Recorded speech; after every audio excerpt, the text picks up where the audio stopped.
Hey guys, in this video I'm going to show you how to search worldwide jobs on Indeed.com. And it's really easy and simple. First things first, make sure you're in the home page. Make sure you're logged into your account, okay? And then what you're going to do here in a job title, keywords, or company, just put a keyword. For example, you can put part-time, full-time, all right, hiring immediately. But if you have specific skills, you can put that in. For example, I'll put data analyst. And here under city search, for state, zip code, or remote, go ahead and just search. Okay, don't put any location in. Do not put any location in.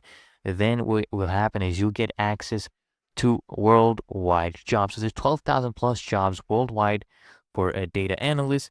And here you can see their locations. This one is in Springfield.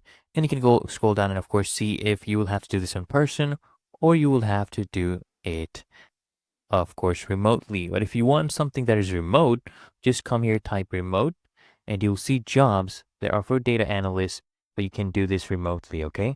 There's 1,000 plus jobs you can do remotely, even shows you the salaries right here if you want to see. And then of course you can go ahead and just click on apply now, and then come here and apply to these jobs. Really that easy and simple, guys.